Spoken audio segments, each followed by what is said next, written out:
Because I know you're going to sit across from me and judge me if my shoes don't match some fucking thing on my outfit. Oh, yeah. Jason Isbell said, don't call what you're wearing an outfit. Mm-hmm. But what you supposed to call it then? If I don't call it outfit, what do I call it? I mean, as a man, it's just the clothes you got on. Okay. You wouldn't talk about it as that, the younger folks call it drip. Drip. Your drip. That's a fact. Fact, right? Is your drip like, does that just mean what you happen to be wearing? That can mean anything, whether it's good, bad, or whatever. Is the drip the way you accessorize it? Is it your jewelry? It's got to be good. So if it's not good, then it's not drip. But you're talking about a whole style. Yeah, exactly. That's like the word, because you can't, instead of using a lot of words to describe it. Right, sure. Yeah. But it's the whole style. So your drip, you think like today, you conscious about your drip now. Yeah. Conscious drip, about my drip. Yeah. Which because of you. You look your age. You dress at your age. It ain't like you trying to keep up with the young. You dress. I'm definitely not trying to be. No, you dress at your age. You got the damn. It's a gentleman's hat. The gentleman's hat. I would say. I mean, it would work as a cowboy hat. A high quality leather jacket that'll look good on anyone. Thank you, sir. That jacket is timeless. The hat and the jacket itself is timeless. Thank you, sir. Thank you. 20 years from now, you can wear that and still be like, damn, that's fresh. And quite frankly, these jeans, that's the same. These are 505s. Mm-hmm. 505s were the first of Levi's jeans to have a zipper. Before that, it was all button flies. Okay. The 501s and the 50 whatever, however many they did, but the 505s was the first Levi's jeans to have a zipper. All button. It was pretty controversial, I guess. Button would have been a little cold out there right about now. I've never worn button fly jeans. A button fly? Seemed like too much trouble to go through. Oh, I'm going to end up being like a 5-year-old at the urinal with my shit just around my ankles, pissing bare ass. I done walked into a bathroom and seen a little 5-year-old with his fucking. I've walked in and seen an old man doing the same thing, man, too, that which shit's is hilarious. not what you want to see. It's not what you want. The shit is hilarious. Once you get to a certain age, I guess you just get a pass. Cheeks out. You don't care. Yeah, what? Look, if you want to, sonny boy, I'll give it a wiggle. Don't look too long. Shit. Well, we got an interesting night ahead of us. We do. Shall we go ahead and start it off and then let the listeners in on the joke, or what do you want to do? I don't know. Let's get popping. Shit. Get popping? We're recording. Mr. Producer, how long does it take?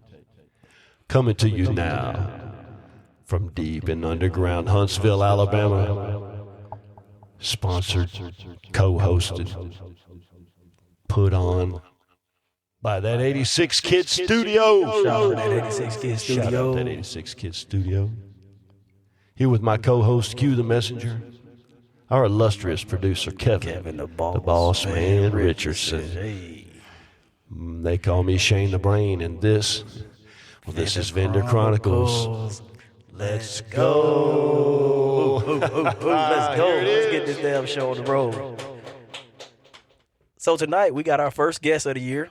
We're sitting here with a young man. Laughing his ass off at us, by the way. A young man. You got to figure. He had no idea what was fixing to happen. He know. And he is wearing headphones, so he got that live. He is mic'd in. I can only imagine plugged in, not when you see me first time on the street, you probably wouldn't expected that right there. Maybe, I don't know. I don't know if that necessarily is within my persona. What would you think? Yeah. Whatever it is. I mean, I know you. It's hard to say. You can't separate I know. the Yeah, man it's hard from the myth. Yeah, I can't. You know. The man from the myth. You're exactly right. It's a wide gap, though. It is. So we got Charlie here. Charlie. Yeah. Hailing from Atlanta, Georgia. Yeah. Charlie. For a few more weeks, I'll be in Alabama. Okay. And then I'm back in Atlanta. You did tell me you went to school here years ago. Yeah, for 1 year. Went to A&M? Yep. A&M. Okay. For sure. Your grandparents are still here. Yeah, exactly. My dad or my granddad taught at A&M. That's how I Okay. Amazing. Nice. Okay. Granddad taught at A&M. Okay. Okay. That's how. So that's like Huntsville royalty right there. I was going to say, simple. Yep. Simple. That's right. That's me. A college professor. College professor. That's no joke. Yeah, We're not talking about community that's college. An honorable title. We're talking about a university. Yeah, most definitely. Yeah. Man. All right. Let's go. Yeah. I feel like I'm almost in the So presence let of me greatness. tell you how I met Charlie. I met Charlie 2 weeks ago at the Voodoo Lounge. I went down to the Voodoo Lounge to get a bite to eat and a drink because it was late and I was hungry. All right. And so I've been sitting there probably about an hour.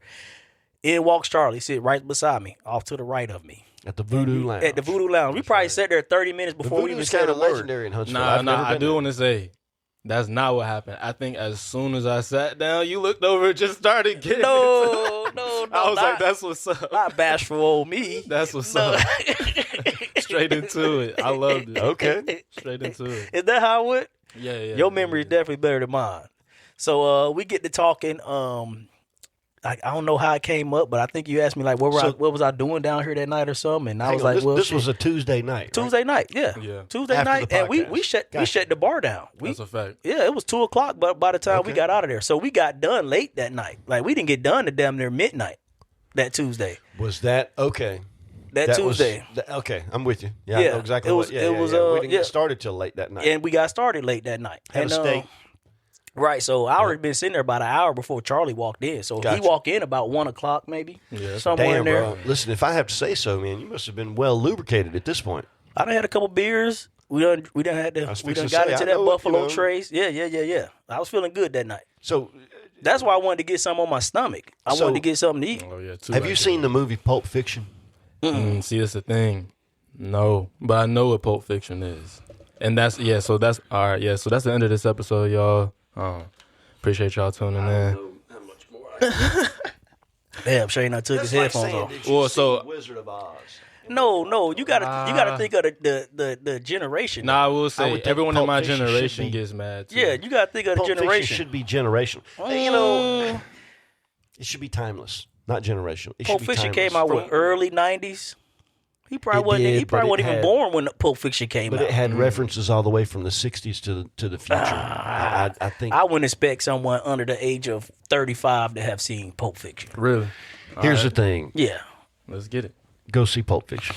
Homework. Now I do recommend it though. Highly recommend. Yeah. There's a few. It is a good watch. We should maybe do that. Movie recommendations to a man younger than us. We've talked about a few. There's a few that we would agree on. Definitely Pulp Fiction. Have you guys seen Revolver? Oh shit, I probably have. I don't know. That was in that category. That was suggested to me. Revolver. Yeah. Pretty sure I have. I don't know anything about it. It sounds familiar. Anything Tarantino. Every man should watch Revolver. Oh, yeah. Anything Django. You seen Django? Django Unchained. So I haven't seen a lot of movies. You haven't seen Django? I've seen fractions of Django. Okay. Django's a good watch. Yeah. Hateful Eight. Hateful Eight's a good one. Good. I mean, all the way back to Reservoir Dogs. Reservoir Dogs is Mr. Black, Mr. White. How he got Mr. that Pink. much movie in just a room. I bet it cost him $50,000 to film the damn thing. You know what I'm saying? Yep, Probably set up 4 cameras. They didn't move them for a month. Yeah, anything Tarantino got a good catalog. Right. Yeah, anything Tarantino. Tarantino is gonna be a good movie. Your Kill Bills. I mean, of course, your Kill Bills are good. Yeah. They just put those out in the theater as one long movie. Oh, yeah. Kill Bill 1 and Kill Bill 2, 1 4-hour marathon. Go see it at the movie theaters. Really? It'd be tough to spend 4 hours in the movies. Yeah. No, I just watch it on TV if I feel like watching it. That'd be kind of an experience. I miss going to the movies when going to the movies was an experience. Mm-hmm. I can't go to the movies and have some fat tubalard in their pajamas and slippers, a seat next to me, with a big plate of nachos and a greasy-ass face and big pudgy fingers and weighing 450. That's why you got to go to like a matinee, Shane. You got to go when ain't nobody here. Nasty, sitting next to me, snacking on stuff like while Tuesday I'm at trying 11. to watch a movie. It's disgusting. It's disgusting. There used to be at the movie theater over at Bridge Street where you could pay extra and go to the balcony. Isn't that ironic, right? You pay extra to sit in the back of the bus. Sit in the back of the bus. Yeah. You gotta pay extra. But you could also drink up there, and so it was 21 and up. And there was a bit of a sense of class when you went up there. It seems like, if you were willing to pay the extra money for those tickets, you could see the same movie downstairs at the same time on the same screen. You're upstairs and they're downstairs, and you paid extra to be upstairs. There was a bit of there was a sense of class. I just can't go and sit next to somebody with some nasty BO and watch a movie. I can't do it, man. Yeah. I'll stay home and do it. But if you could rent the whole theater out and just bring your buddies, that'd be the way to do it. Because there's something about the big screen with the good sound system. You got a lot bigger screen than I do. You know me. I'm a budget when it comes to a TV at home. I keep the same old ass TV I got on the wall. Yeah, well, it's twice the size of mine. We've been had that TV probably every bit of since 2019. 2020 when we moved. Yeah. Okay. So that's about a 6-year-old TV. We just bought ours. 65-inch, 70-inch, it's somewhere in there. But they damn near giving them away, Shane. They are cheap now. You can get an 80-inch for less than $400. It makes you not even just you walk by, you be like, damn. I don't even know what I'm gonna put this big ass TV, but fuck, $400 for an 80-inch. My buddy's got one in every room, the bathrooms, the garage, everything. He's like, I got a 40-inch or not a 24-inch. Okay, that's like a monitor. That's like a TV monitor. Okay, but still like a computer monitor, 24-inch. You can watch a movie while you're taking a dump. I don't know. Okay. I don't get it. I don't either. Here we are reminiscing about nothing. Did we want to give more movie recommendations? What were we doing before that? Hold on. How did we get to a movie? Shit, I don't even know. Movie recommendations for a young man. We said Pulp Fiction. You asked him, did he see Pulp Fiction? Yeah, I don't remember why. That's and he said no. And that's when you took your headphones off and almost stormed off set. Mm-hmm. Yeah, whatever it is, it won't matter if you didn't see Pulp Fiction. You got to see that shit. You almost exit stage left. Such a great movie. Yes, that would be your left. That would be my left. Exit stage left. What's that Beyonce song? Everything you own in the box to the left. I'm like, bitch, make sure you pack it tight, too. I will come pick it up off of your doorstep, and I will not tap on your door when I do it. She did tell you that she bleached the shit before she put it in the box, though. Right, and she put a GPS tracker in there, too. She probably damn near did, yeah. Two pairs of her underwear in a place where, the next girl's going to find him or whatever. Yeah, who knows? God damn. I don't know. I'm so glad Charlie, to be married. You in Huntsville. Yeah, man. Somehow you made it on set. I think I was telling the story about how we met. We met at the Voodoo Lounge, and then I don't know how the fuck we got into Pulp Fiction. We went down a rabbit hole. So we're at the Voodoo Lounge. We're at the Voodoo Lounge. We shut the bar down. The lady damn near kicked us out. It's 2 a.m. The Voodoo Lounge. At 2 a.m. at the Voodoo Lounge. 2 new friends. I'm talking to Charlie. Somehow I told him about the podcast, and he lit up once I said podcast. He just seemed so interested in so eager to just know more about it. And I think he just liked the way we do business, the style of it. Like, hey, we don't promote it. We got video footage, but we ain't putting no video footage. Ain't done nothing with it. You know what I'm saying? He was like, and we just shoot from the hip. And he was like, man. Fine. Then I think you even asked, hey, can I get on? Yeah, that's exactly what happened. And I was like, well, let me talk to my co-host and the producer. Sure. And if they give the okay, I'm all about it. So I think I hit you up the next day. It was random. Getting that message was random. Yeah. Like, okay. Hey. And I messaged them guys like I told you I would. Nah, for sure. And I don't know how much you think I would have followed up with you about it, but I told you, hey, I'm gonna message my guys and I'm gonna let you know. And I think I got back with you like the next day or day after. I was like, hey, they're all about it. So here we are. Let's go. Thank y'all for having me. Yep. Appreciate you being here. Yep. What is it? Serendipity? It was serendipity because. Was that your first time in the Voodoo Lounge? Yeah, first time. His first time ever coming in the Voodoo Lounge. Yep. And I just happened to be sitting there that night. Well, who knows? Let's see. Maybe it means something. He told me a little bit about himself. 28. Mm-hmm. That's right. You say you do produce? Yeah, I do music. You do music. Yeah. You can play multiple instruments. For sure. So let's just brag on you a little bit. You know, right. So he's very, he's talented in that aspect. That's love. Yeah. I've been doing, just on the music stuff, I've been playing music since, I was a kid, and it was really just, I was bored, and I was grounded one time, and that's how I got into, playing instruments. Mm-hmm, but now I'm, doing life off of it. You know what I mean? What's your favorite instrument? Right now, it's a guitar. It used to be a piano, because I could play it best. When you say guitar, that can mean a lot of different things. What you talking about? Electric. Is that what you mean? Six string electric guitar. Yeah, exactly. Six string electric guitar. Okay. Yeah. Are you left-handed? Nah. Was that a Jimmy reference? Everybody's good. If you're black and play the guitar, oh my God, you're going to be referencing Jimmy at some point in time, right? Is that a Jimmy reference? Look, I'm going to come right out in the open and say, if you are black and play the guitar, in any kind of rock and roll fashion, I'll keep it honest with you. Yeah, that's a lot of the reason why I was like, I got to play the guitar. Well, because of Jimmy. So there's some truth to that. So I mean, if you're looking for inspiration, you could look a lot worse places. Correct. I mean, he was pretty controversial. Well, you already done outlived him, so you doing all right. Yeah, that that's a good point. Yep. He was a 27 club, right? 27 club, yeah. Shout out Jimi Hendrix. Shout out Jimi Shout Hendrix. out Jimmy. Mm-hmm. You guys Changed the way the world played music. You know, I'm a music guy, and when it comes to, there's just a few people that changed the game. We've talked about changing the game of basketball. Michael Jordan, for sure, changed the way we played the game of basketball. Before him, Wilt Chamberlain. Mm-hmm. Yeah, Wilt Chamberlain was the first player to play above the rim. He changed the way we played the game. Do you think you really put up 100 points? No way, right? Yeah. No way he slept with 22,000 women either. The 20,000 It's women. impossible. Yeah, that's It's impossible. But you're questioning the 100-point game? Yeah. I thought that was on video. I don't know. That's I've the never thing. I've never questioned it. Yeah. I think Kobe I has think the it is on. I think it might do have that on film. I've tried finding it. You can't find it? Nathaniel. Nothing. Yeah, I'm gonna end up going. It'd down be the hard to rabbit score hole, 100 points by your. So he's the only one scoring the ball this whole game. Cause back They then put up games like they only put like 80 something. points on the board really back then. I think there was a lot of times where Wilt Chamberlain was the giant in Lilliputian land. You know what I'm saying? I think his That's true. physical prowess and his athletic capabilities. I mean, not only was he huge, but he was just a phenomenal athlete also. Like he would have been a great athlete had he been my height. He was a foot taller than me and 10 times more that natural athlete than I'll ever be. Had like a 50-foot vertical jump or a 50-inch vertical leap or something like that. It was crazy what this guy could do. And he played against country white boys that were still shooting underhanded free throws. You know what I'm saying? I mean, I'm not trying to be any kind of way, but I mean, it is what it is. It is what it is. And these guys were like A giant amongst men. He was teabagging them just by walking over to shake their hand. Whoops, Yeah, I'm sorry, but yeah. what is that? Don't worry about it. A stud of a man. Let's have a jump ball.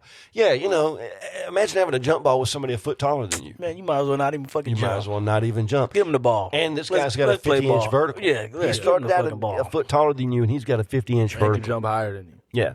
And his name is just set up for greatness. Wilt Wilt the Still. Wilt Wilt Chamberlain. Wilt the the Still Still. Chamberlain. Wilt Chamberlain. It is, there you go. It is a name. Yeah, That's for so sure. he's winning He in never shied every away arena. from it. He was winning in every arena. Yep. Damn. But some people just change, whatever it is that they do, and then by, extension change the world. And Jimi Hendrix, I mean, he took everything that probably Chuck Berry, Jerry Lee Lewis, and Little Richard. Shirley Little Richard. Didn't he start out with Little Richard? Little And then Richard Chicago was one of the Blues. guys that put Yeah, him on. yeah, I think as a Little Richard guitarist, one of the yeah. ones that put him on. Yeah, that's for sure. Little Richard He went to literally Oakland. turned it upside down. Left-handed. Didn't have the money. Probably to have a custom left-handed guitar. That was, I imagine that's what it was. He grew up poor, right? Shit, what black kid? I was going to say he was black in the 50s. He's black in How rich could he have been? How I'm rich not trying to could be he any way, have but been? yeah. He He was in the military early. That tells you a lot right there. Rich kids don't go to the military. But changed the world.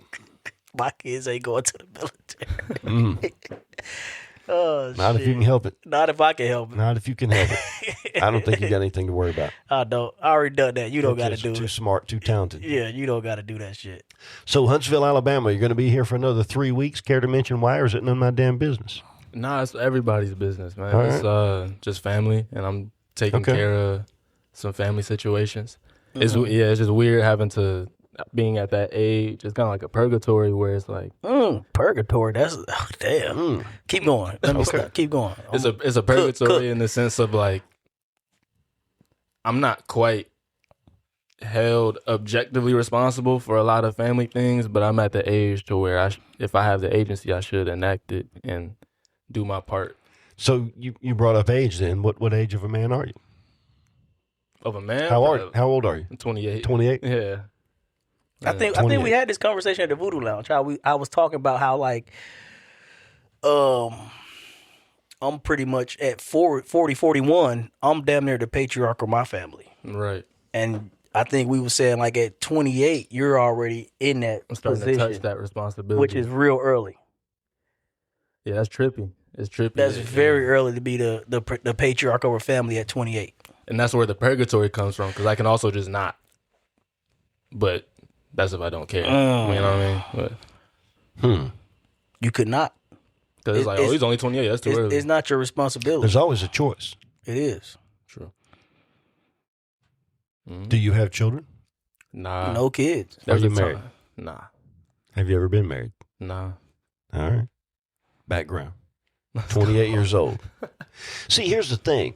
There's a magic age for us as men, and there's not one specific age or whatever, but there's I don't have a term for it necessarily. We've talked about it an awful lot. Call it the age of maturity, just for a lack of a better term. But there's an age where, okay, you've been an adult for a while. 21, you can drink, you can fuck, you can, whatever you want to do. But your head is still about 19. Yes. And that lasts for however long it lasts until somewhere in your probably late 20s for most of us, mid to late 20s. Sometimes it takes a little bit longer than that. Something in that frontal lobe. Man, help yourself. Something in that frontal lobe clicks over and you see the world differently. And then from that point on, you're a completely different person. But I don't think you really get that click until you have responsibility, like a family and kids. More so like the consequences to not doing the responsibilities. Like now once it affects everybody or other people. Correct. Yeah, I guess that is responsibility. But see, like how can you like, okay, let me put it this way. So say I was single, never had kids. It's always just been me, even up to the age of 30, 28, whatever you want. Right. We talk about this age. I would always be selfish. My default setting would be selfish if I never had no one else depending on me. Mm-hmm. How do you learn not to be selfish without having a wife and kids? Do you learn unselfishness? I think my son Daniel is a good example of that. Okay, you got an example. He does have a child, although we just found, I don't know how much of that I've told on the air, but there you go. It's recently found out has a young son, and we're working through that. That's all I'll say on that subject at this point. It's not a negative thing. It's just a private thing. But he made that transition a number of years ago. But it certainly started out of selfishness. His first initial thought was, I don't want to live like this anymore. He hit rock bottom for him. What for him was rock bottom. Okay. He found himself living in a situation that he personally found unacceptable. And he woke up and realized, I've gotten to this point. All of the bad decisions and choices and whatever that led to that, and I think I can safely speak for my son on that, you don't get to that point in this country without making bad choices, unless you're mentally ill, and he's not mentally ill. He just made some bad choices, and he trusted some wrong emotions. And he realized, holy cow, this is where I've allowed myself to get to. And then he made a decision he was never going to be there anymore. And I helped him as much as I could. You talk about him just like basically pulling his dick out the dirt and getting his head out his ass. Correct. And getting on his feet. That was certainly you selfish. You can still be selfish though in that realm. I only got to worry about myself. He's continued to grow to the point where when he did find out that he had a son, he was completely open to it and was ready and open. He keeps cats, man. People that keep cats, that's not a completely selfish person. Like, you can keep a dog and still be an asshole, but the cats will fuck you up at nighttime if you're a dick. You know what I'm saying? They don't care about you. If you die in the nighttime, they'll be eating your eyeballs by first thing in the morning. They're wild animals. They're just too little to do anything about it. They know you can smack them across the wall. Cats are cool. I guess the point I'm trying to make, Shane, is having a family, having kids, it teaches you a lot of shit you wouldn't otherwise not know. Agreed. 100%. It just changes. Or not care about. Not even know. You just wouldn't even care about. It teaches you patience. Yeah, you wouldn't even be aware. You wouldn't even be aware of correct. it. Yeah, you having because when you get a family, you constantly, what's the word I'm looking for? You're constantly making compromises. Correct. When you get a family. Correct. So like if I was giving anyone advice on thinking about getting married, thinking about starting a family, just think you feel live a life of compromise. It's not all about you no more. I just can't stay out all night no more. I got to go home.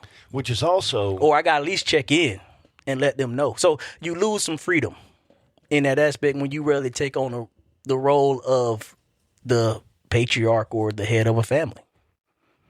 That is true. It's most definitely true. It's like quadruple. You always making compromises. Oh fuck! I can go live in my car on the beach in Florida for a whole year. I got enough to put gas in the car, pay my insurance. You know, I can go do whatever the fuck I want to do. that's true.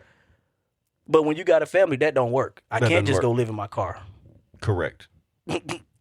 I gotta bring it. I think about that with that van sometimes. Like if I'd had that van when I was 20, oh fuck. if I'd have thought about living the van life, you could when I travel was the young enough damn. and didn't have You could travel I the would U.S. have. Yeah, I think you I can't would do that with a. I mean, Yeah. you could. You can roll up into any town and get you a job at a diner or something as a short order cook and make enough money to be able to support yourself in a van life. You know, roll up into Florida or whatever.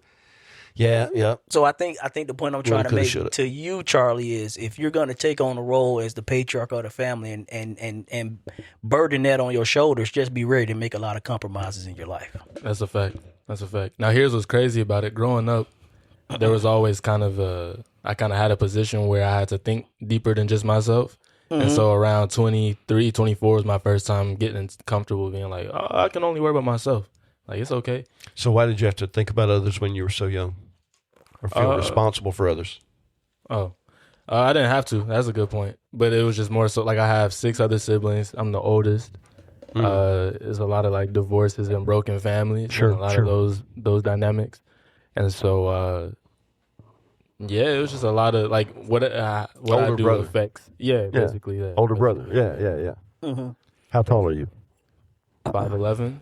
Okay. Yeah. So above average, but not much. Mm-hmm. Height matters. Women look for the That's real. 6 Height foot. makes a big difference. Women want the That's 666. They do want the 666.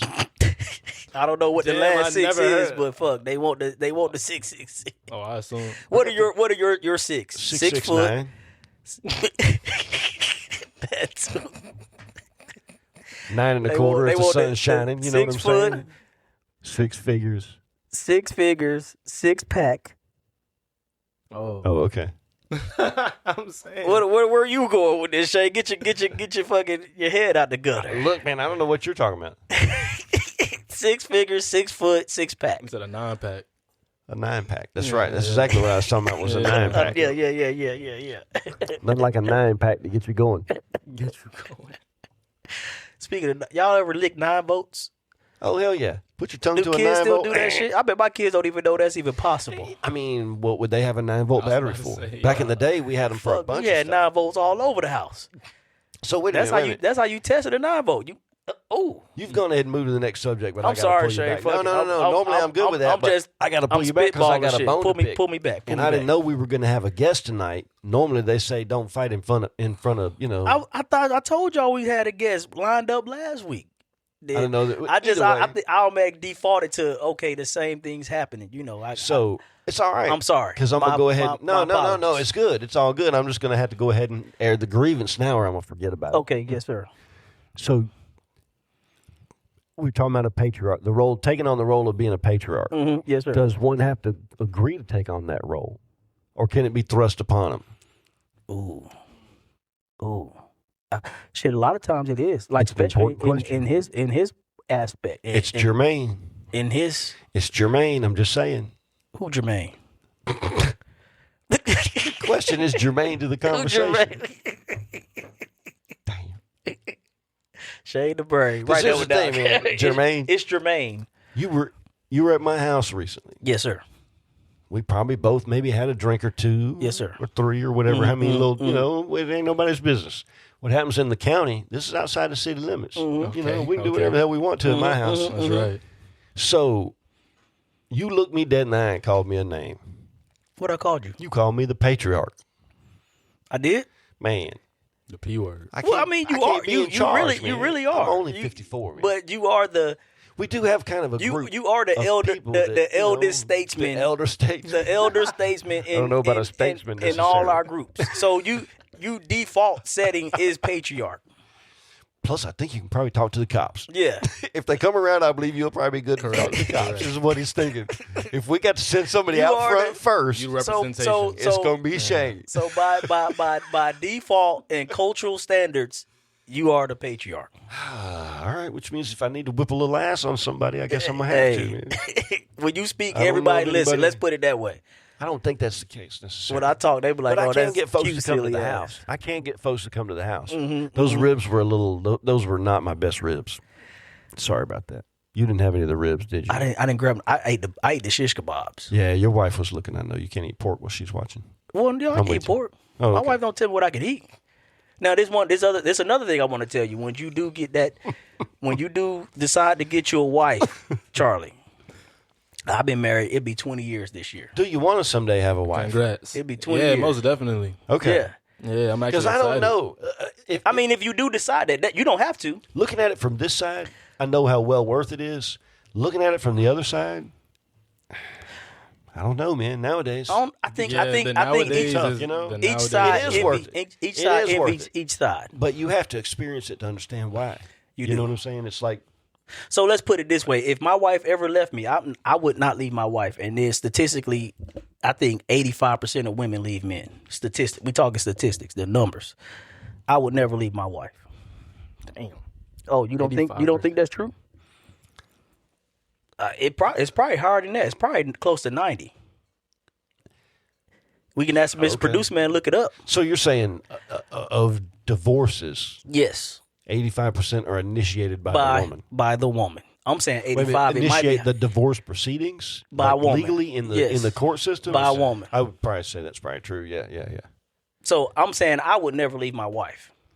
But if my wife did decide to leave me, But if you fucked a ratchety hoe from down the street I would never get married again. and she filed again, she finds her filing, but Correct. you the one. But that I'm the one. got with, I did what I did, but she's the one leaving. deep throat Debbie. That's fucked up, man. Deep throat. That's fucked up, man. throat. That's Now, fucked up. as You opposed- got a Hummer on the corner and she left you for it, but that's her. But leaving now I you. can have a different deep throat Debbie every day of the week and with no consequence.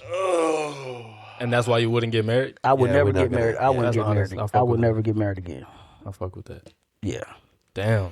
What's like the biggest benefit? Well, or is that the biggest And yet at the benefit same to time, not so being let's married? go back to the benefits of being married. And the I don't things know you how learned we that you talking couldn't. about. We in the shit now. We in the mud. What could you? You let's got get back to statistics, what it is Mr. that Boss you Man? learn. Who files? Oh, I don't have it. Hang on, I got it. Oh, he got to put his eyes on. I'm in a bad spot in between. I can't read it at all. Uh-oh. I think we looking for the statistics of who initiate divorce. 69 to 75%. Oh, okay. Uh-oh. Trends even higher among college-educated women who initiate roughly 90%. Wow. You was Hold on, spot you got to say it in the mic, Shane. I think they kind of got a little echo of you. Overall, I guess it said 69 to 75% of all divorce proceedings are legally initiated by By women. women. Men don't leave women College age, because we know college-educated women is 90%. I think men think about the consequences of it more. I know if I leave this woman, I'm leaving my kids, especially if you got kids. And it's expensive. A man don't want to leave his wife. Even taking the finances out of it, I don't want to leave my kids. I don't want to leave my wife. Regardless of what I did. For the woman leaving doesn't mean she has to leave her kids. Correct. She knows. I know if I leave, I'm leaving the kids. The courts are going to give the kids to the woman. Yeah, that's 100% of the time, unless you just a fucking dick. Or she's a deadbeat. She's on drugs or whatever. She got to be real ratchety. Unless you She can got to be somehow down. afford. She got to be deep throat Debbie. Yeah, if you get can what I'm somehow saying? afford way better lawyers than she can for whatever reason, then money does matter, but gender matters more. I don't know where we was going with this fucking conversation. Oh, I think the point I We was were trying talking about the benefits of being married. the point. which is No, what I keep trying don't to think get we back got to. into that. But the point I'm trying to make is, it's okay to get married, long as y'all on the same page, and long as that page is your page. That's all I wanted to say. I see.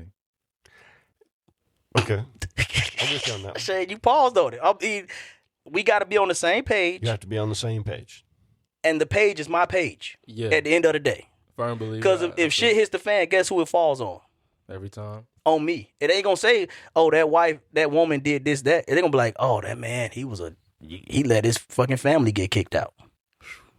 Not, oh, That she is let true. the family. You're It's gonna be you're responsible. Once you Well, you are going take to them be vows, held responsible. you're gonna be held responsible. Whether or not Correct. you take responsibility, you will be That's the held point I'm trying to responsible. That make. is a fact. That is a fact.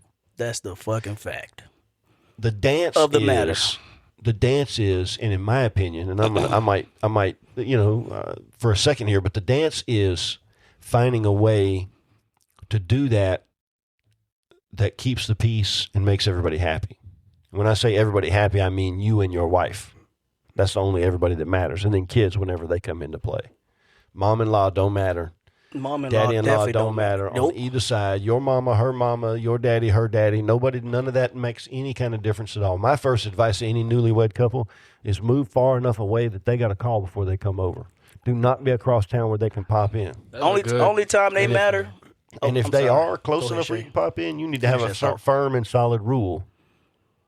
You do not get to come unannounced. You know when they say, like, when you marry somebody, you marry their family. Is that really that important? There are some people that are that way. Sure, they are. Right, okay. Cool. And my advice to you as a man is to put your big foot down. You don't have to put your big foot down. That's not the way it is at all. You find someone who agrees with your way of, okay, you think that your mama should be, have a key to the house. Yeah, that's not going to work for me. I'm sorry, we disagree. You feel that strongly? Yeah, that sucks, but divorce. It doesn't matter. No, you find that out way before the divorce. You find that out before the divorce. He went straight to divorce. Goddamn. Hold up. We got it's 10. We're on the 10%. Because here's the thing. I firmly believe in living with a woman. Bitch, be gone. I firmly believe in living with a woman before you get married. Yes. I firmly believe in that. I got kicked out of a church for that. But I stand on Okay, fuck your church. Yeah. Fuck your church. Okay, whatever. I don't want to be whatever, but like the pastor ain't sleeping with the damn motherboard up there anyway. So and whatever. it ain't about sleeping with. It's about sleeping with. Mm-hmm. Do they snore at night? Hold up, Shane. Do they fart all night long? You did a double entendre on me. I did a double entendre. What the hell you talking? It ain't about sleeping with. It's sleeping with. You hit me with a double entendre. Look at Q with the double entendres. What you talking about? Well played, sir. Well played. Congrats. But it's the everyday shit. Mm-hmm. Is she a bitch when she's got the flu? Because it's hard enough when somebody's got the flu, but if you're trying to take care of them and they're constantly bitching at you, you know what I'm saying? Is this the kind of person you want to be the mother of your children? Yeah. That's the biggest one. Because once you have kids, you stuck with her. I don't give a fuck, divorced or not. You stuck. Can you live with her? Can you Is live with she a this gold shit? digging bitch? Does she want to work through life, or does she want you to, all these things matter. Some men want a woman who just wants to lay around and let them support her. Okay. Facts, yeah. Whatever it is that you need out of your queen to be the fit for your king, that's what you got to do, because you have to be the king. You got to be the king. If you can't be the king in the relationship that you're in, then it ain't the right one for you. Damn sure. How important is trust in this? Or is it just like functionality, like this is how it gets down? But do you have to... What do you want in your relationship? Everybody has a different, trust me is a different thing to different people. But I think that in any relationship in the world, there has to be a trust. There's a trust between us. Hey, that sounds pretty good. I sound much better now. Mm-hmm. I don't know what happened right there, Mr. Producer he Man. turned up the mic a little bit. He's magic. You can do magic. Amen. I think trust is very important. Trust is and trust very, is, very. I would take trust over love. For sure. Right. I would take respect over love. Respect is... If you only had to have one, for sure. Respect is very, very important. You don't got to love me, but you're going to respect me. Yeah. At the end of the day. And trust is... I can grow to love your ass. True. There was this one girl, we was on shrooms, and we were... Hold on, keep going. All right, there was this one girl, we was on shrooms, and we were writing out on the whiteboard and stuff like that. Uh-huh. And she was talking about, I think I trapped somebody, right? I'm like, what? Like, no, that's evil. Like, I think I trapped somebody. And she was like, I just really want a kid, or even if it financially makes sense, which from a woman's perspective, that's honest. A lot of women would probably trap somebody. Especially the motherfucker you're play right, for the for damn sure, yeah. the Tampa Bay Buccaneers or something. Yeah. You feel what I'm saying? Definitely go trap this motherfucker. You feel me? And so in my head, where that probably should have been a red flag. That's a big ass red I was like, that's flag. honest, and I trust her. But you know what I'm saying? She was Like, big. I feel where you're coming from, though. What She was saying the quiet shit out loud. You feel me? And And that's that's that what time. She was saying, we all know this shit. yes. a woman But who's willing to say... she was saying the shit out loud. Even though it's bad intentions. I Well, feel you. it's It's selfish not bad. intentions. That's not bad. That's very astute. Mm. That's very astute. And it's something to think about. What do you want? 40 years from now, is she willing to say the quiet part out loud? Because that's when you really need her to. Exactly. Bro, you're dying of cancer. Or whatever. Facts. Shit. I don't know. Johnny ain't your baby. And Johnny ain't your fucking baby. Or whatever it is. Bitch. I know. Whatever it is, you need somebody that you could be real with because, yeah. The Westerners used to have a saying, someone to ride the river with. Is she someone to ride the river with? Because shit's going to happen. Whether it's health issues, whether it's disaster, it's a tornado, whatever it is. Who do you want to be with you when your house burns down? Who do you want to be with you when a child has a disease? Who do you want to be with you when there's a car crash or when, your mama died? Whatever it is. Who do you want by your side during that time? We talked. You mentioned in an episode recently about going back to a family. I'm not a family reunion. That's fucked up. Going back to a high school reunion. You know, and the hot chick. I know, right? Oh. The hot chick in high school is now the fat chick at the family reunion. The fat chick at the family reunion. And you married the woman who was above average, skinny as fuck though. And now she's the 10. My wife done went from a 7 to a 10 and the hot in 20 years. Was a 5. That's an investment. Look, I'll take a fun 7 all day long over the 10. Absolutely.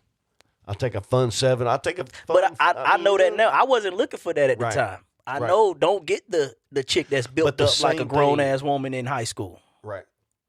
You put a couple babies in her, she gonna become a fucking whale. The same thing applies with who do you want to live with? Is she nice? Is she kind? Is she gonna bust your balls because you came home smelling like cigar smoke? You know? Yeah, I smoked. Or did you smoke a cigar in the garage? Look, be happy it was in the garage. Right. Not for nothing. Who paid the mortgage? Both of us did? Cool, then we both get a say. We both get a fucking say. And I say I can smoke in the garage. But guess what? I'm like, you 49, I'm 51 in this say. My word, I guess what I'm trying to say, my word is final. So let me give you an example. My wife can say, we finna move to Atlanta. I can say no, and we don't go nowhere.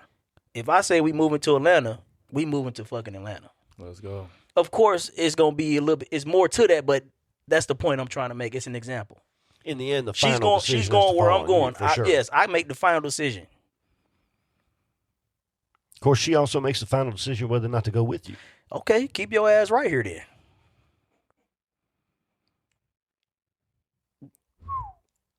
He says it like that. That's cue the messenger. But that's really how it is, though. That's cue the messenger. I'm saying it like that, but it's really that simple. True, but it's not. Yeah, it's not that simple. But it is. It distills down to that. There's a lot to it before it gets to that simple. It is. That's like good Tennessee whiskey. There's a lot to it before it gets distilled down to that clear stuff that then gets aged in the barrel. Correct. But in the end, it's going to get aged. And in the end, somebody's got to be, what was it George Bush said, the decider? I'm the decider. In the end, someone has to be the decider. We both can't be the deciders. And it has to be agreed to that. But I think also, too, as a man, there are some things that you need to turn over to your wife. It's her choice. That's where a little wisdom come into play. Exactly. Yep. Yeah. Yep, exactly. There's a time when you say, you know what? This is a choice that's not appropriate for me to make, and I'm going to abide by my wife's choice on this. Mm-hmm. You know, whatever that is. Her family. You know, if it's not bankrupting you or whatever, you know, most time you think you got to let it fall on her. I'm glad I like her family. It does help when you like the family too, you know. Yeah. I like everybody. I honestly think what helped us, like especially those first years, are gonna be probably the toughest years. Yeah. Those first years, what helped us is I was in the military and she had nobody to run back to. Yep.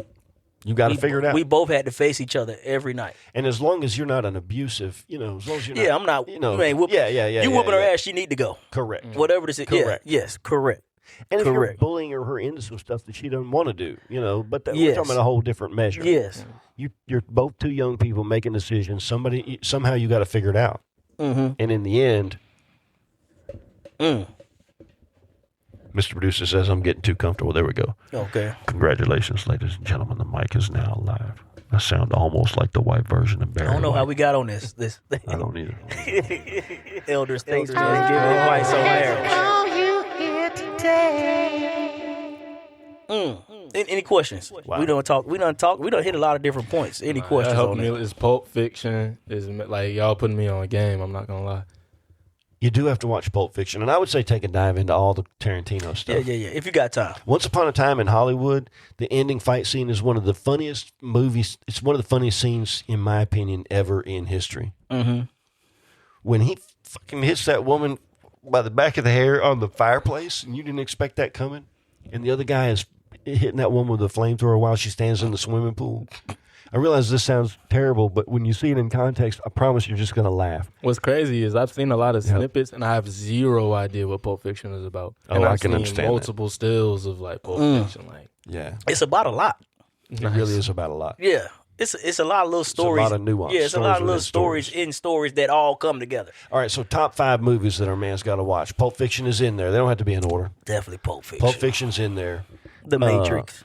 The Matrix. The first for sure. one. See the first Matrix. Yeah, see none the of the first rest of them, see the first the first one. None of the rest of them fuck Reloaded. But just see the first one. If you see the first one, you're gonna want to watch the other ones. Yeah, that's see the first one. Except that last one. Yeah, the last one was garbage. Yeah. I'm going to say Harlem Nights. Harlem Nights definitely on there. You really have to see Fucking Harlem Nights. If You can't haven't go seen- wrong with So Harlem many of Nights. those guys are gone now. Richard Pryor and Red Fox. Harlem and, Nights. what's her name? With the pinky toe. Della Reese. Della Reese. Della Reese. Shout out Della Reese. Shout out Della Reese. Shout out Della Reese. Another one. That's 3, right? Yeah. We had 3. Shrek. Shrek's funny. The first one is a classic. You know, the first Batman. It's always like the first ones are fucking classic. The first Batman that came out in modern times with Michael Keaton. Mm-hmm. Is that the one with Jack Nicholson played the Joker? Yep. Okay, I would when he shot him down with that nominate big ass revolver. Yeah. I would nominate That's a good that one. just because If you into Batman, yeah. they got a little crazy with superhero movies after that. Mm-hmm. That's kind of what reintroduced the genre, I guess. I don't know.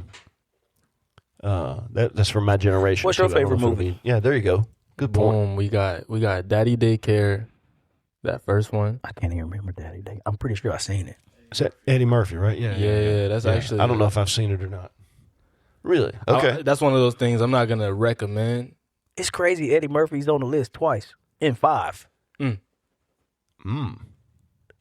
Damn. You don't think Eddie Murphy has a That's a good point. fuck We might gotta have some Oh, I don't know. conversations. It might be- Training Day? I'm gonna throw Training Day in there, Shane. Yeah, I've heard that. Fuck Training Day, man. Training Day is a good ass movie. I don't think I saw that. Oh man, Training Day it's a Denzel. It's a good ass movie. They kinda- definitely say that's one of the more. Man, Training Day is a That's good necessary. ass. That's Denzel's one of the that's what I greatest. would like if I had to take 5. That Training Day might make its way in there. Y'all ever Training seen? Day's a good one. Y'all ever seen Shutter Island? Oh, with what you call it? I saw From an Django. advertisement from that recently. What's the white Leonardo? Yeah, Leonardo DiCaprio. Leonardo and Shutter Island. Oh. That was a. It's good a ass mind movie. builder. It's a mind builder though, ain't it? Like, And I it's- seen it at Yeah, see, my boy know. And then I seen it at 13. I was like 13 years old. Did you understand it? Yeah, that was my first time understanding some shit. Because, 13, you just kind of think you understand Okay. things. But that was my first time having to put real thought into an experience and being like, oh, shit, I was engaged. And I was like, yeah. Wow. I got one for you. Go. That same feeling that you feel now, you're 28 years old, when you say you were 13 and you just started to understand something. Yeah. Every generation of your life, periodically, you're going to feel that way again about your former self. Yes. At 30-something, you're going to look back at your 28-year-old self, especially once you've taken on another responsibility or been through some kind of a life learning situation, whatever. There's catalysts in your life where you'll learn certain things. Mm-hmm. The next phase, you're going to look at 28-year-old and be like, I know shit. Right. Yes. And then again and again and again. I'm looking forward to what 70-year-old thinks about 55-year-old me. Like, damn, he knew everything. Am I a dumbass now, or will what I'm thinking now be proven up? Who knows? But I think when you stop learning new stuff is when you're done. That's your last turning. Your last turn. That's your last turning. last When turning. you stop learning new stuff, when you close your mind to the possibility that everything you know might be wrong, everything that you know might be wrong, when you close your mind to that possibility, I think that's your last turning. From there, you're just going downhill. Yeah. They say, nothing. like, From that point, it's just masturbation. when it comes, yeah, that's well put. And yes, they talk about that concept of like whatever age you are, when you become famous, you kind of stay that age, you kind of stay that trauma because everything kind of caters to you at that age. Sure. And they just kind of stop. Some people, other people kind of age. So is it like the people who peaks in high school, they get stunted? Yeah, once they hit that, like, Say you peak your highest point in life. 11th you grade. 40-something years old was when I won the championship for my high school team. Yeah, that's pain. Like I peaked in high school, and now I fucking work for Burger King, flipping burgers. Yeah, you definitely look at that's the back end of the bell curve for sure. Fuck. That's good pain. So basically, it's better to peak later in life than early. Yeah, because at least you're going up until then. I think that's badass. I'm glad I never peaked. Yeah. So I'm still chasing. Yeah, you still up. I'm still up. I'm still going up. Still going up. I never hit my peak. Yeah.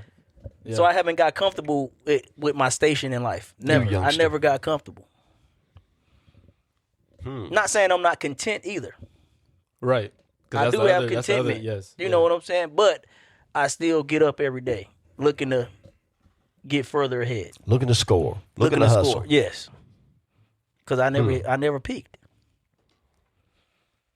So peaking early can stunt your growth. It will. Yeah. But is there life after a peak? And how do you know? Tragic. Have I peaked? I bet it's a tragic life after you peak. Say, I gave the example, like, say people that peak in high school. Like, I won my state championship in high school. If you peak that early. And now I get to the real world, I never got pro. I never went pro. Right. I had the potential to go pro, and that's how everybody looked at me, like I was going to go pro, and I was a hometown hero. And that was your whole persona, sure. And that was my whole persona. Now I'm 40 years old. You definitely ain't going pro. And you still looking in the fucking the glory days. Yeah, and that's all 20 years ago. You haven't moved. You still talking about that shit. Right. You haven't moved past. Oh, I coulda, shoulda, woulda. You so focused on back then, you ain't even look forward. You know. Yeah. That's why I kind of give LeBron a lot of grace too, because they talk about why isn't he retiring? Why? But it's like this is all he know. He was 16. He went into the league at what? 17, early 17. And he was famous in high school. Yeah, high school. You know what I'm saying? Yeah, so he was already like that's his identity, his persona, and his value. And like, what happens after that? Like, what is life after the peak? You don't know, and it's like, you know what I mean? I think do you avoid it? For some people, I think they become so single-minded. They love something, whatever it is that they love so much. You know, it could be an athlete. It could be who's that chess guy? Magnus Carlsen. Oh, yeah. You know, the world chess champion, and he keeps on and keeps on. I mean, you know, I guess he's doing okay. I know exactly what you talk about. I don't know where he gets his money from, but endorsements, I guess, or whatever. I don't know. He's maybe the top chess guy in the world. I'm pretty sure he's making some money somewhere. Yeah, for sure. Yeah. But why does he keep on going? You know, once you've gotten whatever it is that's a fortune to you, you know, I can't imagine spending beyond, I don't know. We've played that game a couple times, but for me, you know, a couple $1 million would be, you know, end of life wealthy. I wouldn't spend a couple $1 million for the rest of my life, but I'm a simple, you know, I'm a simple, easygoing kind of guy. I've done pretty much most of the things as far as big stuff. My wife would spend some money traveling. She'd drag me over to Europe or whatever. Was that always you? Like in your 20s, if you had a couple $1 million, would you be able to make that stretch? Or was that like, oh, that's like 2 years, man? Well, that was a long time ago, too. You know, you got to think, add that 30 years ago. Probably, yeah. I mean, I'm a pretty simple kind of person. I'm much more interested in experience in life rather than, you know, the things that, you know, I've spent a little bit of money on toys here and there. But for the most part, you know, fairly inexpensive toys. You know, I rode fast motorcycles. I didn't fly, you know, airplanes or helicopters. You know what I'm saying? A motorcycle, $15,000 at most. Let's say 20. We talk a couple million. Yeah. I mean, that's dropping the bucket for the kind drop. of, you won't even miss it. Yeah. That's crazy. I play Frisbee golf. You know, so my my recreation is almost free. Yeah. And have for a long time. Yeah, I'm a pretty simple, you know. If I had it to do over again. What'd you say, Shane? I'm gonna be ostentatious. We get money, Shane. You would be ostentatious. You gonna be the. I'm just over here with my frisbees. I would probably lean into. How long $2 million lasting for you? That's like a year, 2 years. I'm looking at a $2 million more than just $2 million though. No, it wouldn't last him. But I'm looking at $2 million would be. See me, I'm trying to flip that $2 million. I'm willing to invest back in myself. You know what I'm saying? Like, either way, I might blow that $2 million, but I'm blowing that $2 million on something 6 to 9 months. A year later is gonna make us 6 to 9 That's months. why when you said that, I was like, you give $2 million 6 to 9 months in my hands. Yeah, right. If that's we both got $2 million, you give it 6 to 9 months in my hand. You remember that Ocean's 11 scene? We're like in the second one where they're like, "Hey, listen, old dude from the casino is gonna fuck us up." So you said my job is gonna be real. I'm rocking cubic zirconia. Now I'm playing a role, Shane. Shit don't gotta be real. Get this money. My diamond's fake, Shane, but you wouldn't know. The initial $2 million would last you 6 to 9 months. No. The second $2 million probably would last you the rest of your life. But that first $2, you need yours in installments. If you get the lottery, you need yours in installments. You need to get a shit ton up front. Stupid money up front. Just go and get it out of your system. Man. Just go get out of my system. Dude, you got like 18 months. You got a year and a half. Okay. Get it out of your system. When you're done, 18 months from now, come on back. They say that's the way to do it. Maybe you might need a 3-step tier. I might need a 2-tier. You might need a 3-tier. That's all I'm saying. Okay. But all right, if I had stupid money, I would buy me a nice van. I'd have a big, tricked out, we could all live in it. Yeah, I'd have like a $500,000 van probably. That's the way you would know.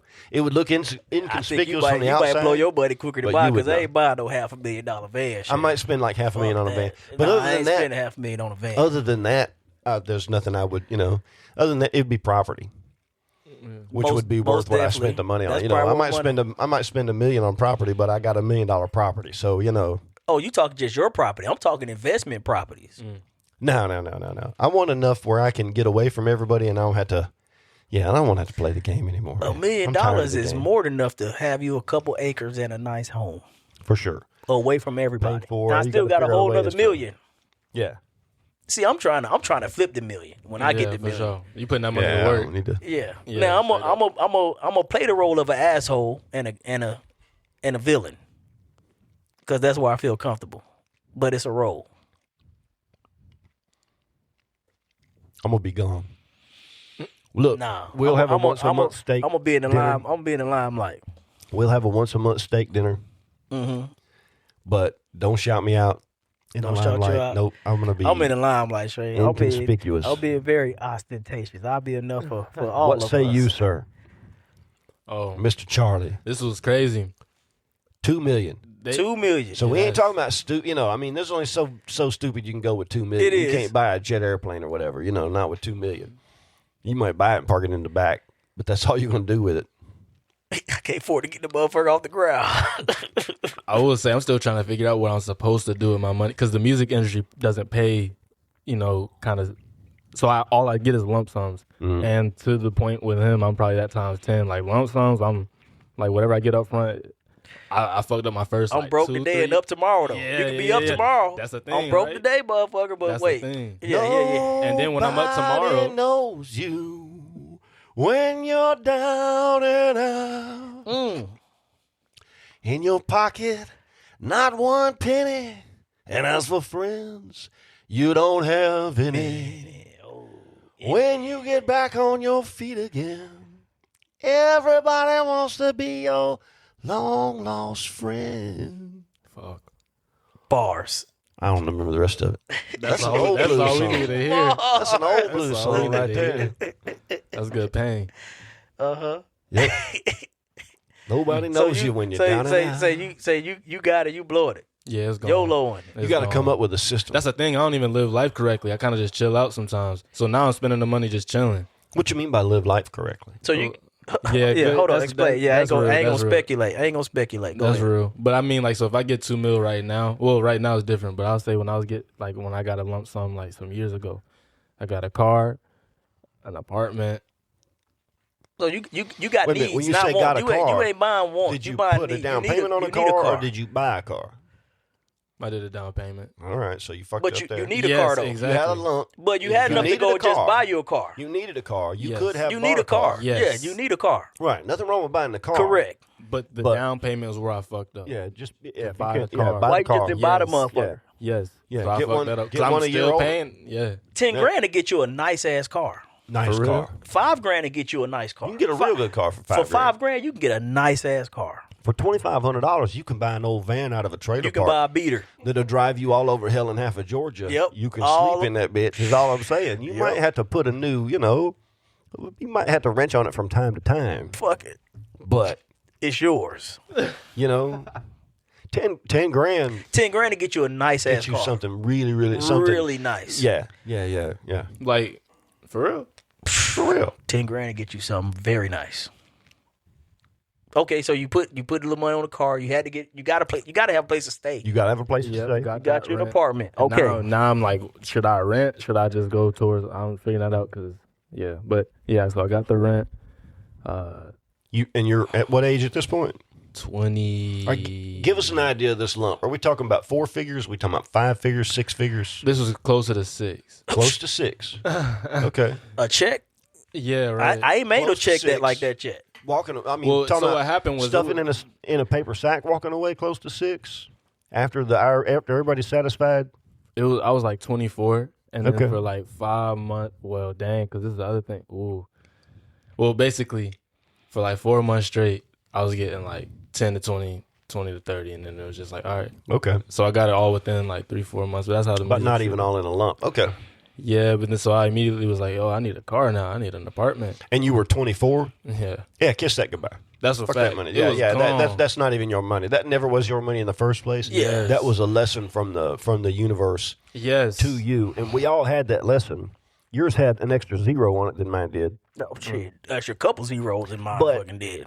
But we've talked about some of the stories about where we did My some shit- real my shit stupid been shit slow financially, roll. you know, when we were that age. At 24, yeah, if you get money and you get a chance to hold on to it at that age, forget about it.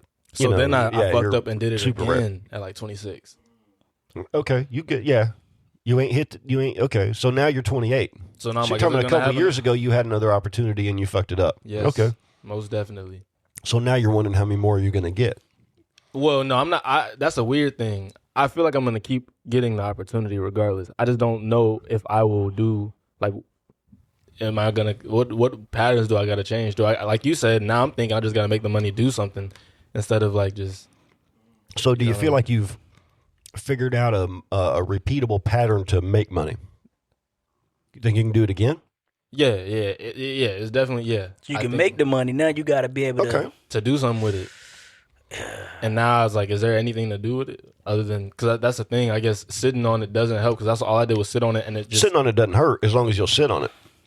But then it's like, then what after it runs out? I'd rather put my money to work than bury it in the ground. Well, yeah, first of all, that's you- what I've yeah. noticed too. Yeah, You know, you I said ain't sit just on it. bury my shit in the ground and not What do you do when it nothing runs with out? If you're Yeah. really sitting on it, then it doesn't run out because you're not touching it. And that's the problem with sitting on it true, is true, if you're sitting on it, it's too easy to, 500. Mm-hmm, Okay. True. So the other thing is at 28, you definitely need to be making your money work for you. Yeah. At 54, I'm at the point now where if I had enough where I didn't have to worry about it, I don't care about it working for me. I'm fine. I'm on the, I'm on the level plateau, I hope. Hope I'm not on the downslope. But either way, the first half of my life is over. I'm at least on the second half.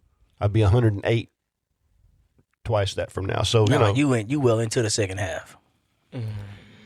fuck you trying to say, man? What the Shit, hell was I'm- that? I'm- That was low I'm- down. You I'm- looked at me with cold eyes. That was like some Patrice Shay, O'Neal eyes. hold You up, were like, we- you in the It was second like half. Patrice. All you needed was the N word we on all- the end of we that. all- You would have been Patrice O'Neal right there. You in the second half. Look, Shay, we all in the same damn boat. I'm on my second half, but I'm at the early beginnings of my second half, Shay. I think I'm in the You beginning. got you got 13 years on me. I got a history and of living. I'm my starting people my live long, second man. half. Yeah, your My people, people do live long I'm time, lucky man. to make 70, 75. My people are, even with the diabetes. We'll see. That's going to hurt me a little bit. Shit.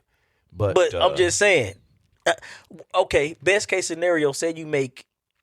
I think I'll make 80 You make 80. minimum. So Yeah. say I make 80. Let's I'm say- 41. That's in 39 years. Yeah, so if I'm, I make 80, it's I'm only- on my second half. That's only 26 years from now. That's only 26 years for you. Yeah, I think about that. 80 is only 26 years from now. I think about that, and it weighs heavy on my mind, but what you going to do? Yeah. Time marches on, and you can either sit there whittling your thumbs about it, or you can get fucking busy. Or you know what I'm just saying? get fucking busy. And so, like the lady in Lowe's told me the other day when she asked me where my daughter was, and then we got to talking about, no, that really is my daughter, not my granddaughter. She That's said, my- you've been doing the nasty. That's my daughter, baby. That's Yeah, right. That's tell right. her I'm still I said, stroking down okay, south. I Yeah, got to do what I got to do. Living life. That was the lady in Lowe's, you know? We live my stroke game Living still life. strong. I'm still. That's what it was. I told you the story wrong, but she asked me where my granddaughter My is. This stroke. lady I always see in there. I said, no, that's my Tell her daughter. you She still said, got a "Oh, you been stroke, doing the Shay." nasty." Yeah, I said, yeah. "All right." Blew her But brain. don't put me out the pasture, not yet. Shit, I got more work to think- do. I got The more only thing work you to can do do. is Yeah, I'm live. still stroking. Fuck If that. I'm gonna be in your shoes, here's what I'm gonna say. Okay, go All ahead. right, and I'm gonna give you this advice. And Okay. it's the same advice I gave to my son, who's 5 years older than you are. Go talk to a professional. I can tell you whatever the hell I want to tell you. I can tell you about saving money. You're going to hear from the perspective of a 54-year-old that, kind of, I wish I'd have been a little bit better with money when I was younger. You know what I'm saying? So why would you listen to me? I can tell you what I did wrong. If I'm going to give you just blanket advice, I'm going to say early on, put your money into something that's either going to retain or grow in value. In my opinion, the best thing you can do is real estate. It kind of doesn't matter where. anything that you get is going to be worth at least what you paid for it, if not something more later. So it's hard to fuck that up. You know what I'm saying? Unless you just get sold a bill of goods. But go through a reputable, real estate agent. Figure out what it is. If you can buy a small place that you can own, and now you not only do you own a piece of property, but you don't have to pay rent, even better. But if you bought a vacant lot somewhere as a place to park your money, that's better than parking it in the bank, because at least it's going to keep up with inflation. But the other thing I would say is go talk to a pro. Next time how much would it cost to hire? My accountant would talk to you for, I think she charges like $150 an hour, which is a lot of money. But how much are you willing to invest? We can get a lot done in an hour, though. That's a fact. You can get a lot done in an hour. I get a lot done in an hour. You can get an overview of where you need to start from there. From there, you can go to YouTube University and probably figure that shit out. But having a professional accountant, in my opinion, is worth the money. Yeah, this is the honest part, too. Talk to a lawyer. Sometimes I don't feel like it yet. Sure. You know what I mean? That's That's the fucked up part, because it's like, I keep getting yeah. I'm just like, I'll get to it. I'm really, and that's the. How do you learn delayed gratification when, you're 28? Your frontal cortex is just completely forming. That's the question. I mean, you mean that's true? Because we've asked this question before. Like, what would you go back and tell your former self? You guys did that? We've talked about that, yeah. And the first thing, we tried to give advice to our former self, but then we had to look at it from the standpoint of, okay. All right, here's a question for you. At 28, what would you go back and tell your 19-year-old? When did you graduate high school? 18, 19? I was 16. 16 when you graduated. Well done, sir. Congratulations. Hell no. If I could go back, I'd say, don't do that. Like, fail classes. So if you could go back to your 16-year-old self, you would say wait and graduate a little bit later. Well, no, I wouldn't genuinely say, because I was on that trek from like early. I would literally, So here's the question. You can think about it from the standpoint of what would be the best advice for this 16-year-old person. Yeah. But the right way to think about it, or maybe a more productive way, would be, what advice can I give my 16-year-old self that he would listen to and take? Because it doesn't matter what you say, if it goes in one ear and out the other. I can tell you save your money, invest 10%, buy land, whatever it is. But if you can't figure out a way to be motivated, if you can't, you can find that on YouTube. Talk to an accountant, talk to a pro is the one thing I always say. Invest a little bit of money in that and find a good a good pro to talk to about.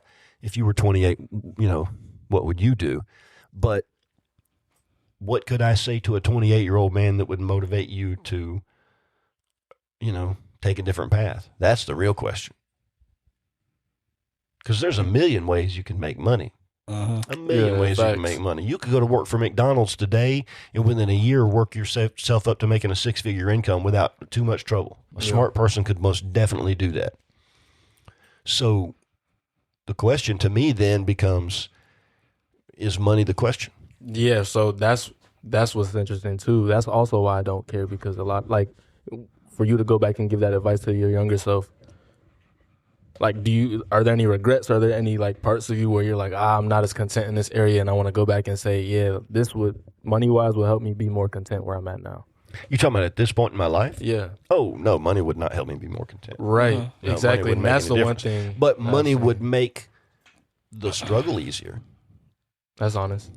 There would be less of a struggle. But would it be harder to come to terms with it? Does that make any sense? What do you mean? If I had money, would I have I don't understand the question. Like, so if you have nothing, you're kind of like, like that, the kind of the biblical path or idea of like, it's harder for rich people to get into heaven. It's not because being rich is bad. It's just there's a lot more attachments and a lot more, you know what I mean? Right. Temptations. This is a lot more access to the shit that would be harder. Whereas if you had, like, so would it make the struggle harder, or would it be like, there's a lot more ways to just not grow into the person you be now? At this age, if you dropped, I don't know, whatever amount of money on me, I don't think I would change much. Now, maybe that's arrogance. Maybe that's easy to say. But at this age, I'm, But you already done been through the struggle, though. I've been through a lot of those struggles already. It would be hard to build character if you never face struggle. It would be hard to build character. That makes sense. That's kind of exactly what I was trying to say. I've chased, but you done already built character at this age. Thank you, sir. I think so. I am a character one way or another. I'm born into wealth, and right. Well, and if you'd have given me a whole bunch of money when I was 28, that would have been a bad deal. Mm-hmm. That would have been a bad deal. You know, like a bunch of money. I was making decent money by the time I was 28. I was supporting a family and myself, and, you know, that's about when I got my head straight. And I was in the fast food restaurant business for a long time. I managed those kind of places for 3 decades. And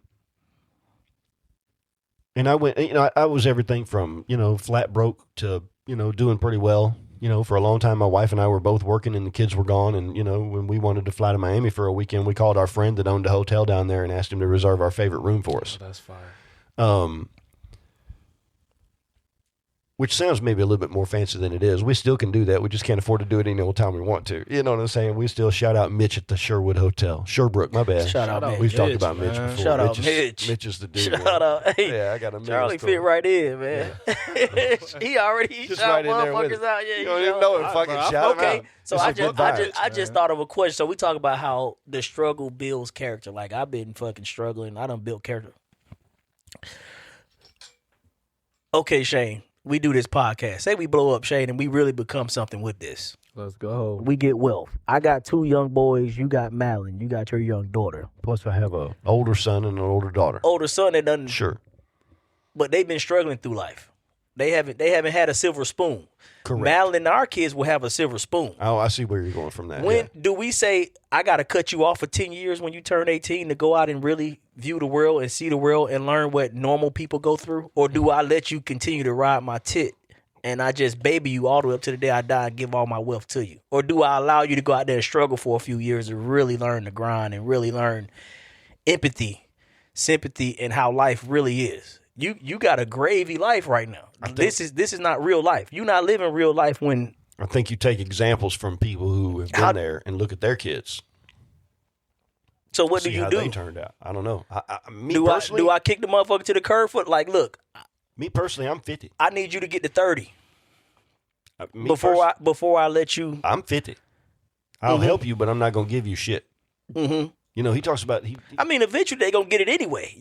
You 50, your ass go kick the bucket, and Jeez. you know, Maybe. so they gonna get Or it. maybe you're gonna leave it to indigenous cats. If I or still whatever have is. You know, I'm not leaving my shit no cats. correct. But you might leave it to correct. a stripper.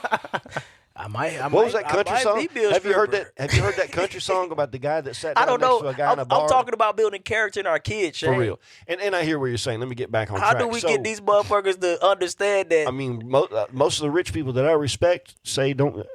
You've heard 50 talk about his kids. Fuck. You know, You got a silver spoon from the day you was born. You never struggled for nothing.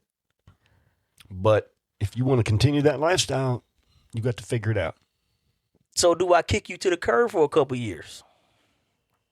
Or do I let you work for me and I just be an asshole to you? I don't know. I'm trying to work this shit out. Like if I don't think you'd be an asshole to him. I think you should never. How do I build intentionally. character in this motherfucker? You know what? Here's the thing. Because I'll tell you what I did with my son. we done had to get ours. I had to get this. I wasn't always this millionaire dad. If you help a turtle to the sea, I'm he foreshadowing. won't be able to swim. I wasn't always millionaire dad. You know me as millionaire dad, but this ain't who I always was. I mean, I feel like life has a. Oh, what are you saying? No, go ahead. Life has an inevitable like ass kicking, regardless of like your perspective and your context and everything's subjective to just. So even if they're like silver spoon, there's gonna be like I remember one time this is because I played football, so senior year, we had just this powwow, just real intimate, and one of the dudes was like talking about their struggle because we were a good school, so we could buy like kids from like other states and like come over here, but Okay, yeah. type program. So Y'all recruit. We recruit. Okay. And so he's like, damn, like, well, I had to eat mustard sandwiches and you know what I mean, whatever, right? And then the white dude who was our quarterback, he started busting down crying. And I'm like, I mean, like, okay. Like, you know what I mean? But he, just in his head, he never, ever, ever, ever, ever, ever had to think about just any compromise, food-wise, any compromise, life-wise, whatever. But I say that to say... He was a silver spoon kid. So I say that to say... And the quarterback. Why is always got to be the white guy? And I say, it's just, That's just the way it is. Sorry, I man. ain't have no silver spoon. Well, you quarterback? I ain't never been the quarterback. You ain't never been a quarterback. Yeah, man, you come on. Damn, Shane. But I said to say, like, that quarterback had one of the greatest characters I've ever experienced in a person. As a rich man. kid. But so, because he had his struggles, like, for example, of just, I don't know. I don't know, because your brain, I don't know. Basically, I don't think the character, I don't know. It's possible, I'll say, even if you have that growing up, like, I think it's more of a choice to learn if you want to have character or not. It's not about what you go through. It's your choice to learn. And if you raise that person with just, like, to be aware of that choice, it don't matter what they... Everybody has a struggle. Yeah, right. Right. No, the richest kid, there's something that's a struggle for them. It may be very relative to the poorest kid. I'd rather be the richest kid struggle than the But then it's poor like kid you never see your parents maybe, or like you never actually right, because they always chasing that dollar. Yeah. My struggle was they never you can't date a black girl. You know what I'm saying? Hey, don't bring no black girl home. What? Shit. That's all I'm saying. I mean, it goes the other way. Don't bring no white girl home. It would be the same. Don't bring no white. Hey, don't bring little Becky up in this motherfucker. You can build character within those small struggles, and then it's just a matter of how much you can take. You may have character in the small things. Character in small things leads to big things, and then it's just a matter of strength or endurance. Correct, yeah. And so I think you can develop character in any circumstance, but I do think that hard circumstances are much more likely to develop strong character. Because there's no other option. And I think making it through hard circumstances develops confidence. Yes. And confidence it is probably equally as important as character. Yes. In the short term, more important. Like when we're talking about success. As far as success, sure, in whatever it is. But coming back full circle, what is success? Also true. So here's what I'm going to say. And then I'm going to turn it over to Q, the messenger, and let you introduce however you want to introduce the last segment of the show. I don't know how much you've talked about say yet. What you got to say, bro. Whatever introductions you've got or anything you want to do. But here's what I would say. If I could go back to myself as a young person and give me any advice that I think I might take, the advice that I would give myself is to take a good hard look at where I want my life to look like for the rest of my life.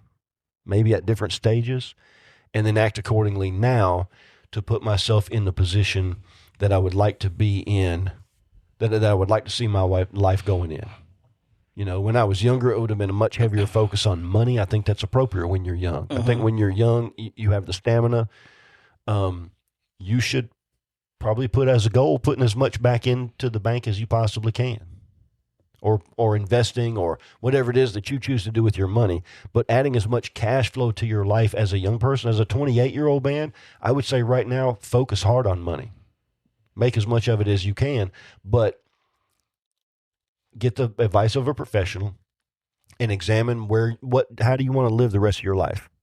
At 28, you could bust ass for another 20 years, and by the time you're my age, be sitting back. Or you could still be sitting back at my age, but still involved in a hustle, whatever that might be. But what do you want your life to look like? A paid-off house by the time you're 50 would be, you know what I'm saying? If you got a place to live where all you got to pay is the taxes and the water and the lights and the sewer and the internet bill and all that kind of stuff, you've gone a long way there. Figure out how to feed yourself. You already know about mustard sandwiches, obviously.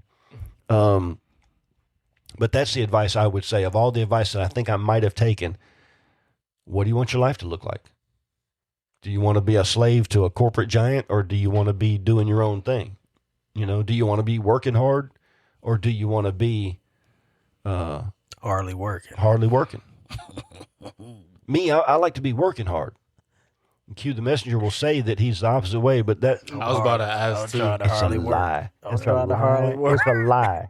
It's a lie. It's a lie. The man's got 5 kids, 4 of them still in the house. He owns his own business. His wife is an independent she's an independent realtor working with in conjunction. I don't want to put my mouth on her. Whatever. She works with a builder. Thank you very much. That's better. His daughter, his oldest daughter, is in traveling dance troupe that they go all over the Southeast, all over the country, really. Yeah. He says he wants to sit around and be lazy. In his spare time, he works on motorcycles. Mm-hmm. Yeah. He's a lazy motherfucker, man. Yeah, I sit at home and watch TV. I'm a stay-at-home dad. Oh, okay. Is that what I told you when we first met? Yeah, that's what it is. I told this motherfucker I was a stay-at-home. Industrious entrepreneur person. Yeah, but that's what I would say, man. Live your life on purpose. Yeah, find out what it is that you want and go for it. Live it on purpose. I like that shit. What do you like to do? What would you like to see yourself doing? If you could think of an activity right now that you could spend the next year doing, what would it be? Give me 3 things that you want to do for the next year. I'm not talking about work or making a living or, whatever. Give me 3 just activities that you like. Music, family. Okay. Drinking. Playing music. You can combine the music and the family. You can combine the music and the drinking. No, that's so what you're happens. Going to get a bang for a buck there. I don't know your family. My brother threw drinking in there. I wasn't expecting that one. You gonna caught me off guard with a whole bunch of shit tonight, Charlie. You caught me off guard with the shrooms, and then you done threw the drinking in there. Oh. Shit, I mean, it's a good time. Y'all done shrooms? Oh, yeah. Yeah. I was going to say, I feel like shit. Why you looking? Hey, psilocybin. Look, he said. I'm a big fan of psilocybin. He said, y'all done shrooms and look straight as shade eyes. He did. He looked straight Yeah. Like, come on, man. Back me up here. I know. You of all people. Yeah. You got that look. You got that look. Bro, I saw Jesus at Stone Mountain one time.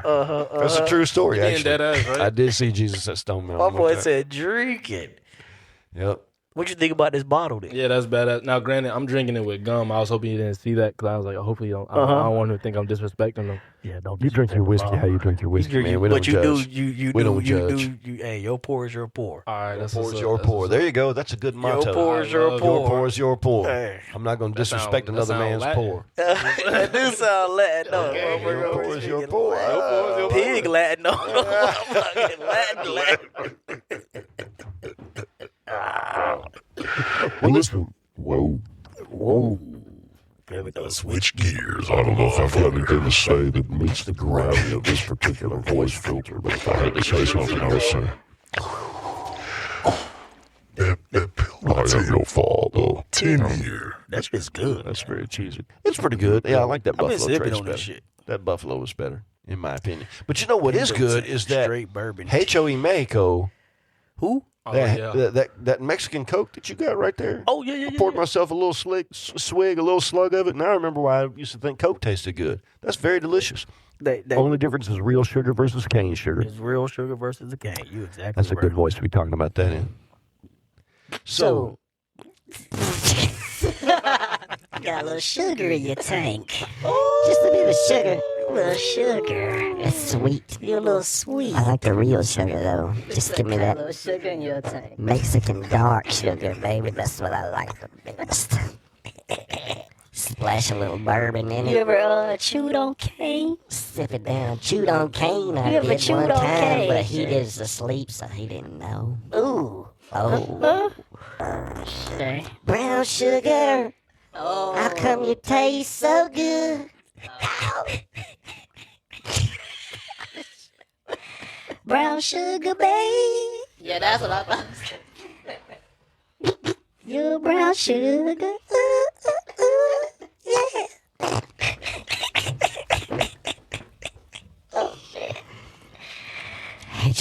Oh, man.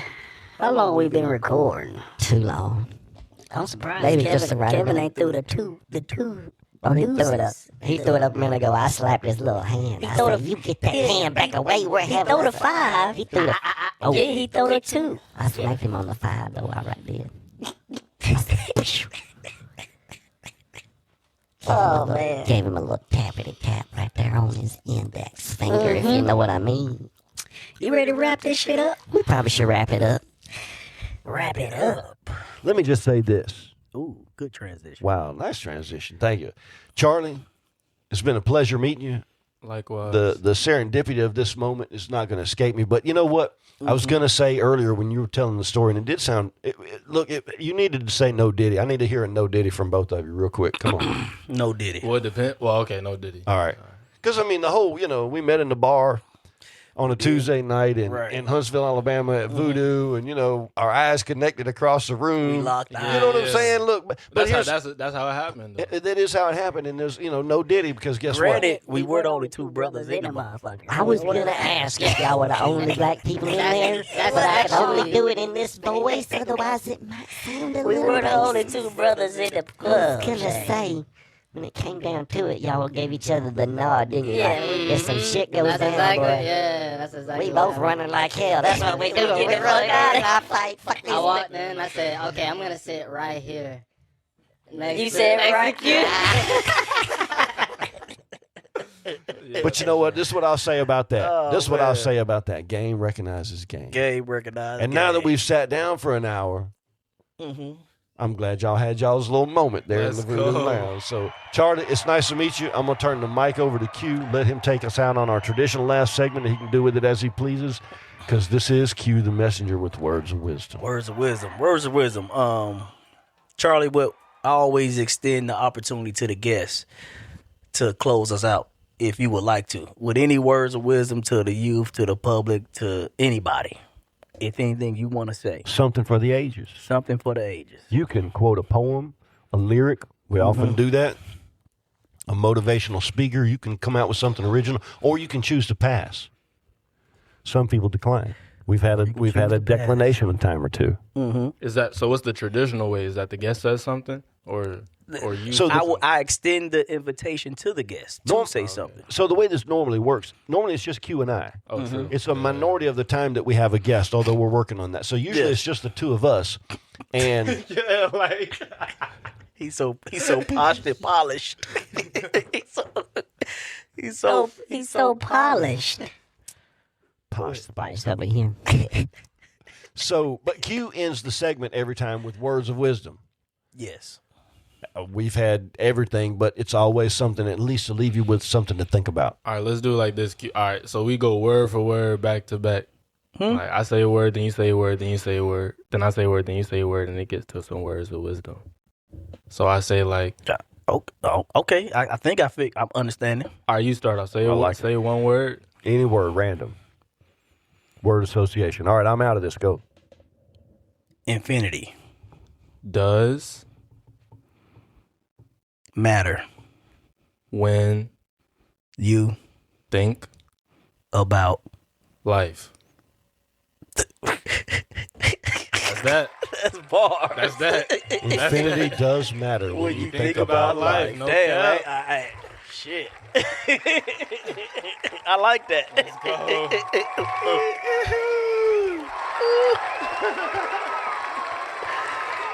Shade over there postulating.